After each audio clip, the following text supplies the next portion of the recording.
Students, now we come to with the last lecture of this module 8. The previous lecture was about work capacity, which focused on the work fatigue and stress issues. In today's lecture, we will talk about time and energy management. Another important concept of management used in this food service institutions. You have studied human and non-human resources in the earlier lectures, and it was found that time and energy both are limited and fixed resources. In food service institutions, the staff need to complete multiple activities daily, from preparing meals, cooking, to serving customers. Cleaning and managing the supplies, they all are fixed for in terms of their working hours. If employees do not restore their energy through proper breaks, meals and rest periods, their productivity and service quality declines. Therefore, success in the food services depends on using both time and energy efficiently. By working on workload and ensuring the staff recovery to maintain consistent performance and customer satisfaction. Being limited in nature, both time and energy are crucial resources for food service employees as well as for their managers. The time is impacted by the poor energy management, and stress is increased by improper use of time. Everybody has a 24 hours in a day, but their energy levels differ accordingly, and their because of their differences in the body parameters, diet and the amount of relaxation. To effectively finish duties like cooking, serving, cleaning and customer services in a busy food service environment, employees must have a good check of their time and energy. Gaining control over these resources guarantees efficient operations, lowers the stress level and preserves the service quality. This even ensures the optimum utilization of other human and non-human resources. In the food service industry, human resources are chefs, servers, cleaners, along with their capabilities to use time, money, energy, and equipments. Time and energy are both common as well as valuable, as it is their utilization that makes them precious. So they must be managed carefully. Cooking, serving and cleaning, for example, requires both time and energy from the kitchen personnels. Choosing efficient methods such as modern technology, workflow organization or task division saves both on time and energy. This guarantees that the meals are prepared on time, service is done smoothly, and employees are also not fatigued. Thus, we can say that the effective time and energy management is the benchmark of success for all the types of organizations. So, effective and efficient utilization of resources is ensured by planning their usage. Staff members need to create a timetable or plan ahead of time in order to effectively manage it. Simply choosing in advance how to do various things within a set number of hours is known as a time plan.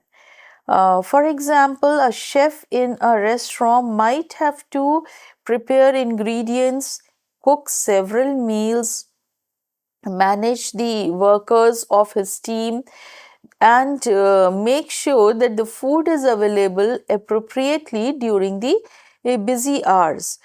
Work can be done efficiently and without the delays by organizing the order of the tasks, such as preparing the ingredients in advance, allocating the responsibilities to the other team members, and setting aside time for the breaks. This proactive planning ensures timely service, conserves the energy, and balances the workload. Planning is the first step of any kind of management. You have already studied about it in earlier module. It has certain steps. These steps in time planning are: 1. Listing all the activities. 2. Grouping flexibility and inflexible activities. 3. Estimating time required for performing each activity, and balancing. Let's see their relevance one by one. The first step in time planning is to list all the activities that must be completed during the day. These may include receiving and checking supplies. Number 2, storing raw materials. 3, washing and chopping vegetables. 4, preparing ingredients such as marinating, mixing doughs, etc. Then 5, cooking and plating of the food. 6, serving customers or distributing the meals. Then number 7, cleaning utensils, kitchen, as well as the dining area cleaning also. Then number 8, managing the dish, sorry, number 8 is managing the cash or billing, and 9 is stacking the items for next day. Number 10, waste disposal and closing of the duties. Now, by listing all these activities and tasks, staff can get a clear picture of the workload and can plan time schedules more effectively. These enlisted items are mentioned as an example, but they can also be more in their divisions, or they can be less in their number. Once all these activities are listed, the next step is to separate them in flexible and both inflexible activities or tasks. The inflexible activities are those that must happen to at the fixed times and cannot be delayed.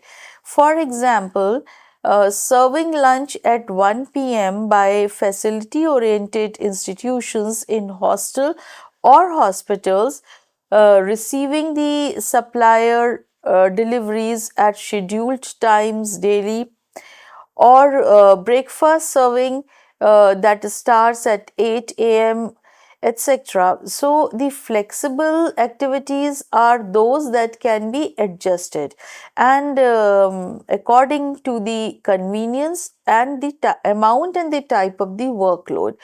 For example, here just like cutting extra vegetables for the next day, then deep cleaning of the kitchen, or preparing the stock and sauces, then arranging the storage shelves, etc.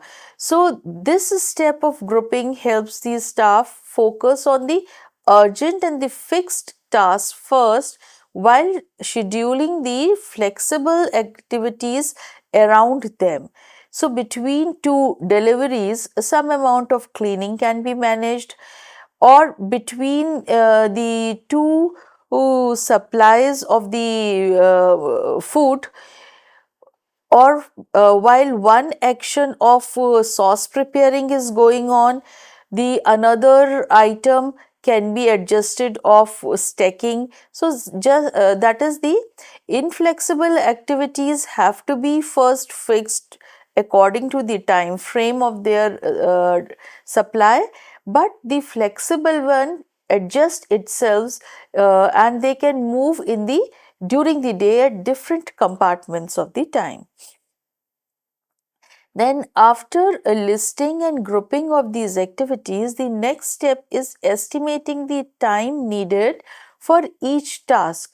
This is the rough estimation or assumption that is made on the basis of the experiences, and this helps to plan the day realistically and fit the smaller tasks around the fixed ones, creating balance in the workloads and avoiding the delays. For example, receiving and checking supplies may need about 30 minutes, or washing and chopping of vegetables maybe that might require another 45 minutes, whereas preparing the ingredients like marinating or dough making or sauce making, that requires another 60 minutes.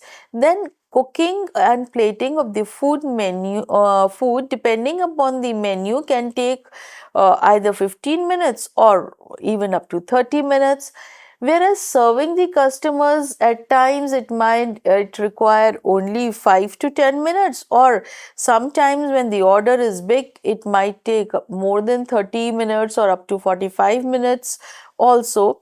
And this is all it takes because of the peak time areas also of the jobs. Then based on their experience and speed, the time can be assigned for each activity. Now, by allotting the time, staff can complete the fixed tasks and use the short gaps for the flexible ones like pre-preparation or cleaning in between.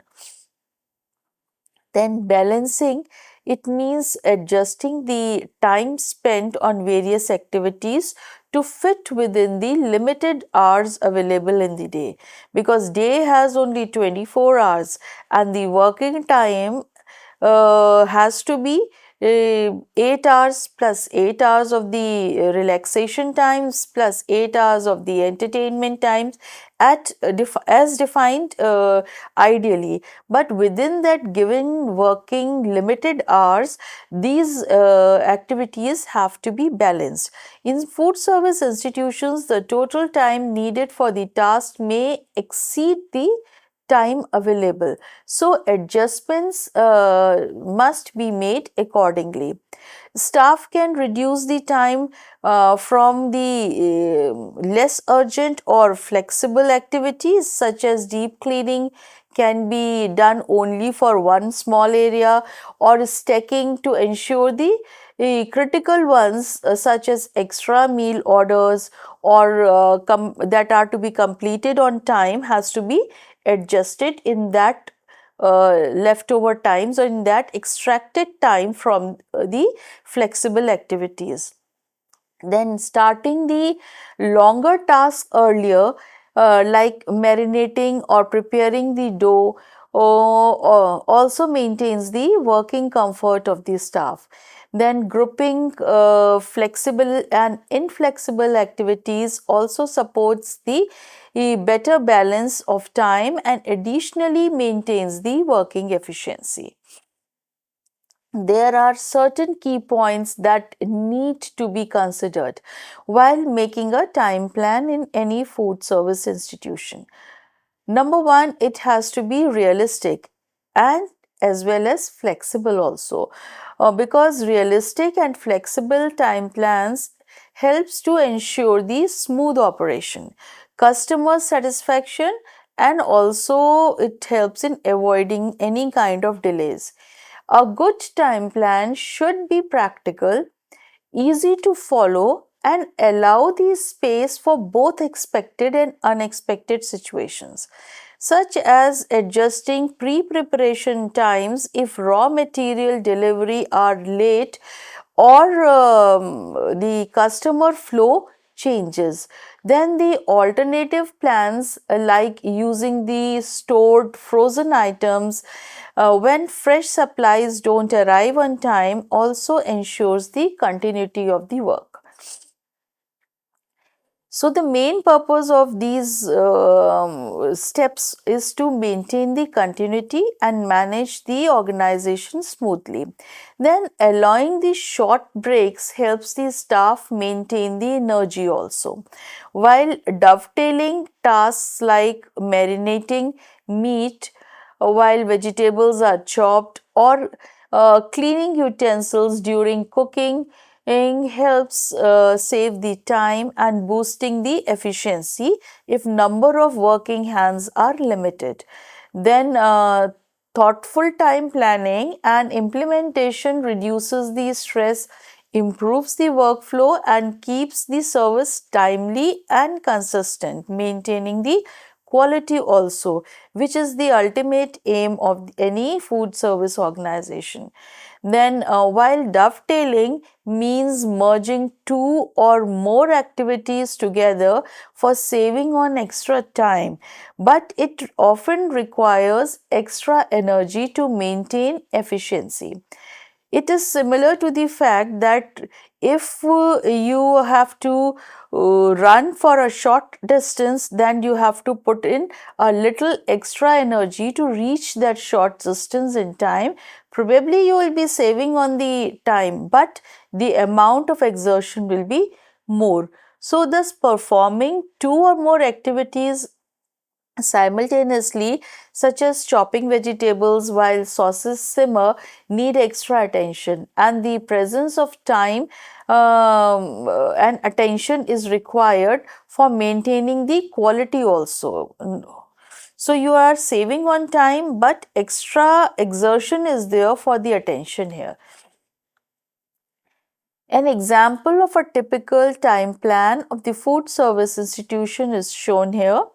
The daily activities are a mix of inflexible tasks that must happen at fixed times, such as meal preparation and service, and flexible tasks like cleaning, storing supplies, or stock preparation, which can be adjusted but are essential to fulfill the needs of the inflexible ones, because if the supplies are not available, then the meal preparation cannot take place at the fixed time.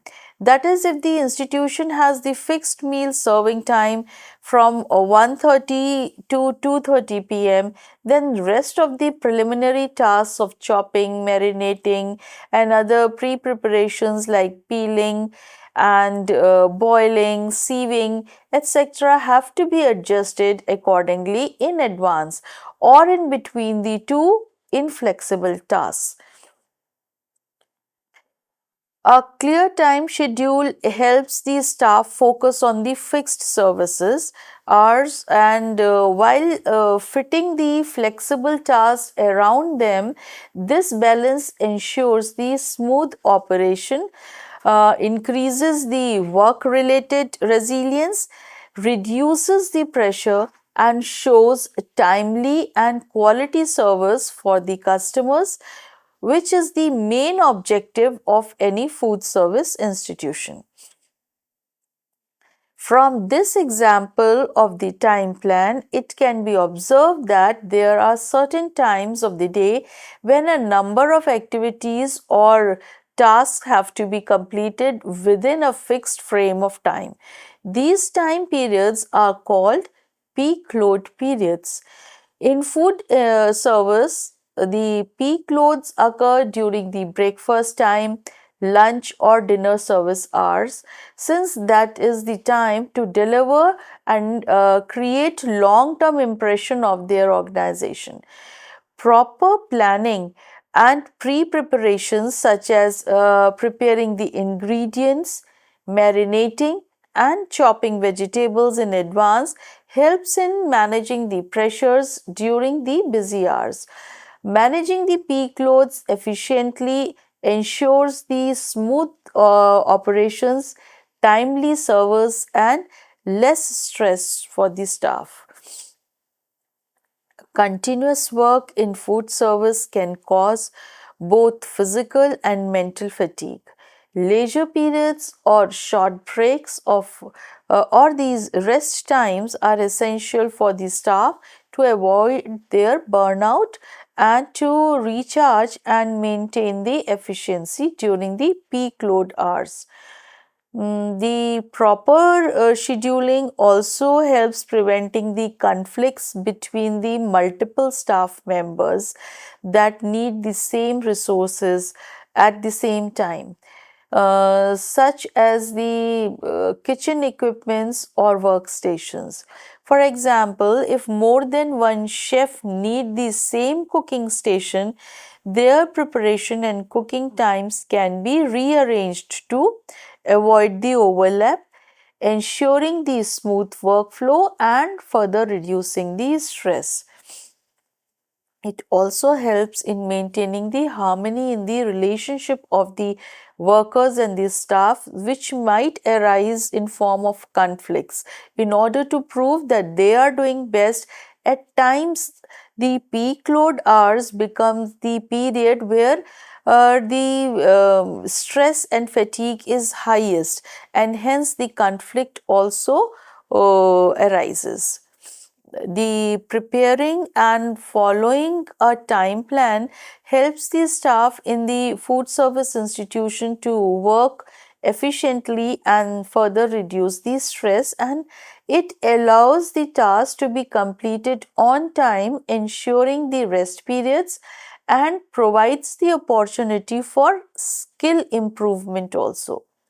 Now, this is a very important component for managing the time as well as the energy in food institutions, because higher the skills, better are the time and energy management.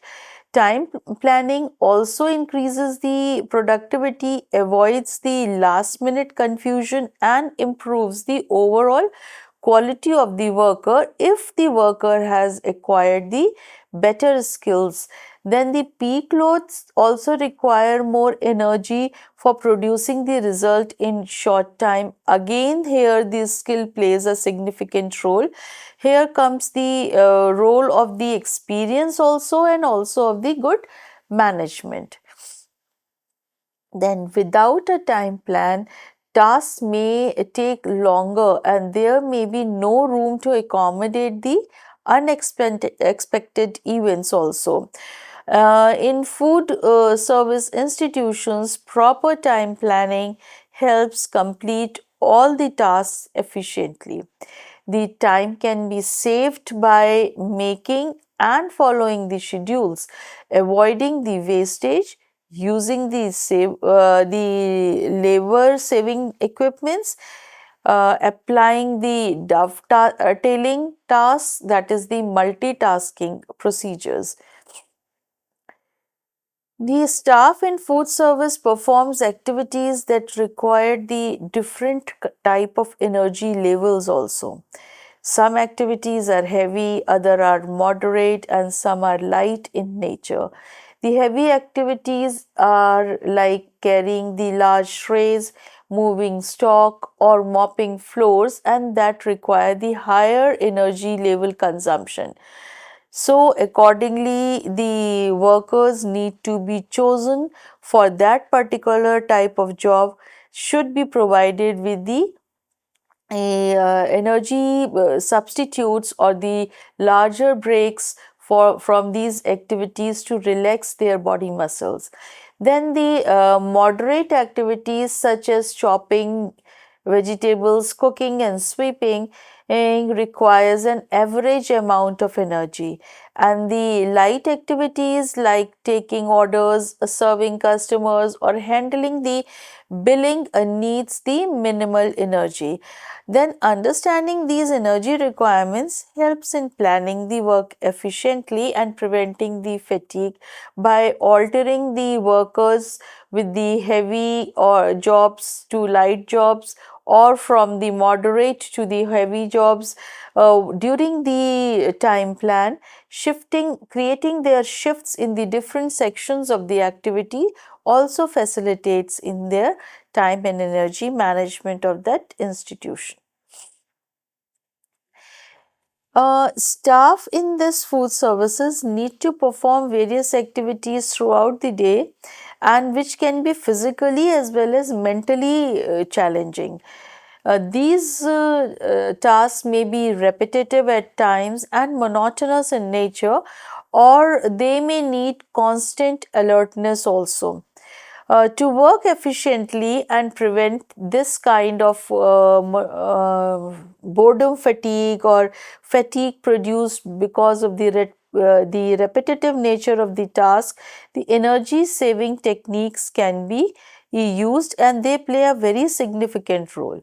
So these energy saving techniques are one, that these include the breaking of the task into the smaller steps, reducing the unnecessary steps is another technique. Then the performing of the task in a logical or a sequential order also facilitates the repetitive tasks. Then the improving the skills of the workers or the staff through training, then maintaining their erect, or you can say the correct postures, keeping the tools and the ingredients within the reach, and using the labor saving devices, they together help in maintaining this alertness at the work. And applying these methods, it helps the staff work effectively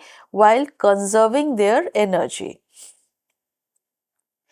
Then large tasks in food service can be divided into smaller manageable steps to save energy and work efficiently.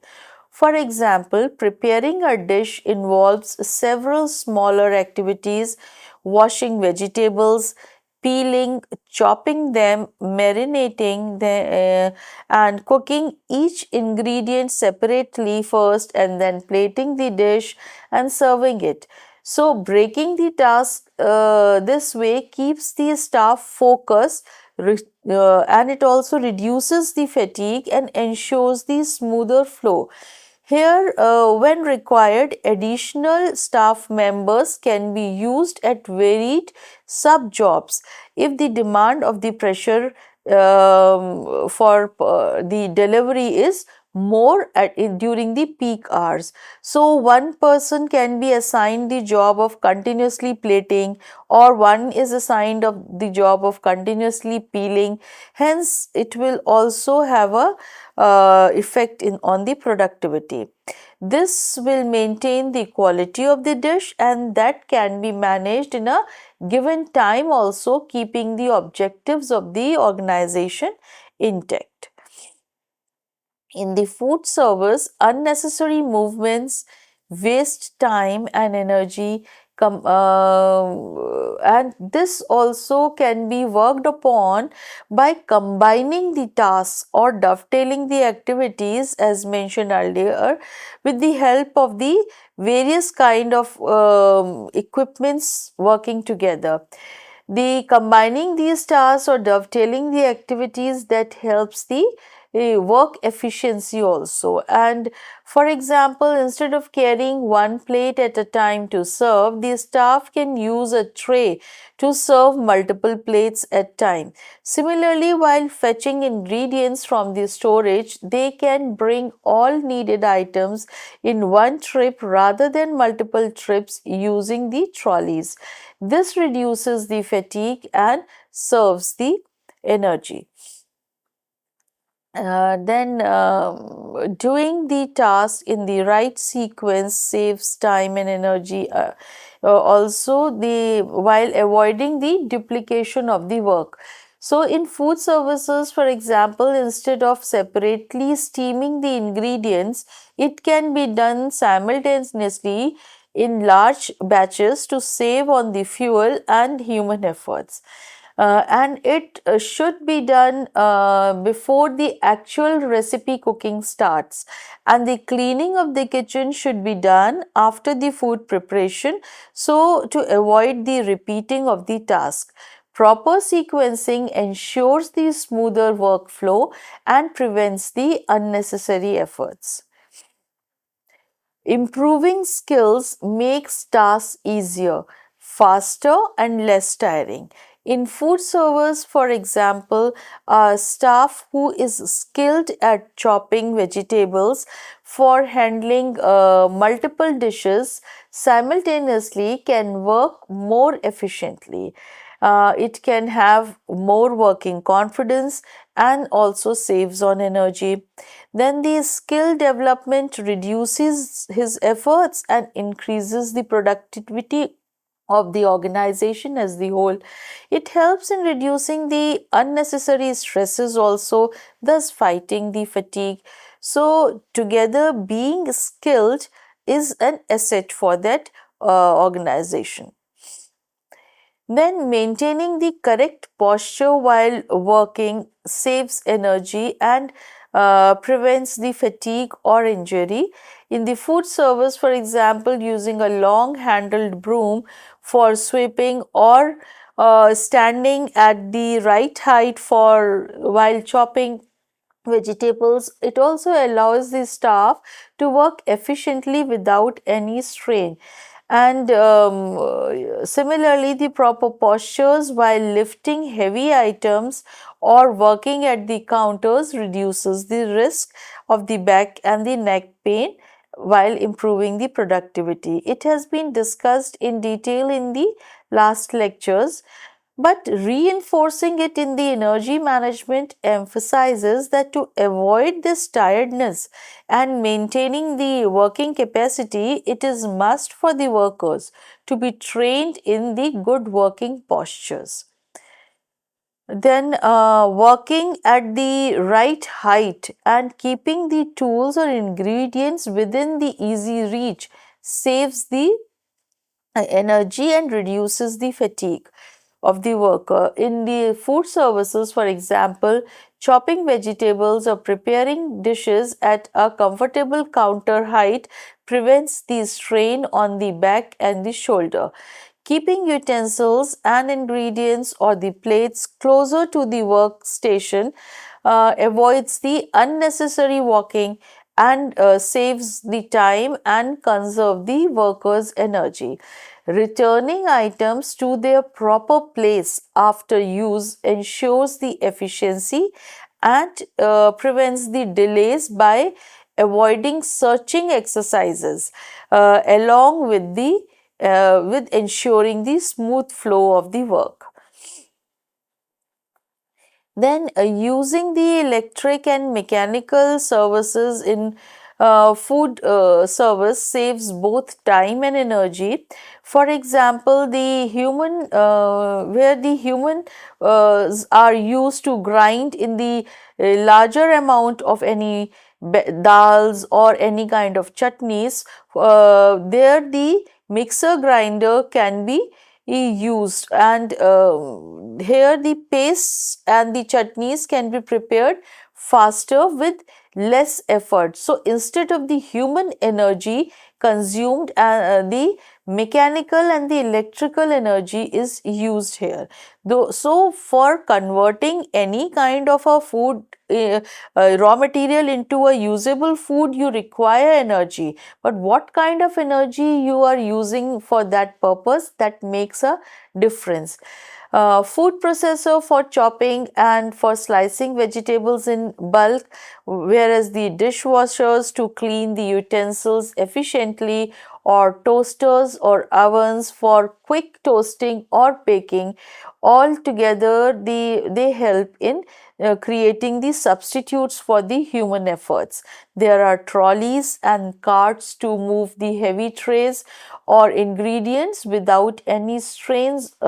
So these devices, they reduce the physical effort, allow the staff to focus on the cooking and serving, and ensures the timely service. then especially during the peak workload times. And here the mechanical and the electrical energy becomes a substitute for the human energy. So it conserves it, and for the other essential tasks which need to be handled by only the humans. So, being skillful at work allows the staff to complete the task efficiently with less efforts and fatigue. Maintaining the correct posture and working at the proper heights prevents the strain and makes the regular and essential tasks easier. Keeping tools and the ingredients and utensils near the workstations also reduces the unnecessary movements, whereas it also saves time and energy. Using the labor saving devices further helps in complementing the tasks, and faster these tasks are done and there is the less effort utilized. Then together these practices improves the overall efficiency of the organization as well as the worker. Then it also reduces the physical strain on the worker and ensures the smooth operations in the food services. So if we summarize the time and energy management, it can be concluded that time can be managed through time plan by finishing all tasks on time, find time to rest, allocate time for personal enjoyment or hobbies. Then, whereas energy can be managed through work simplification procedures by cutting out on extra movement, developing the work skills, maintaining the correct postures, working with the proper heights, keeping the tools and ingredients within reach, and using proper labor saving devices. Thus, time and energy management ensures the rest of the other managements also within that organization. Thank you, students. Now we come to the end of module 8. There are more relevant concepts left in work simplification. The information about that will further facilitate the students in this course. It will be covered by Dr. Zeba in the next module.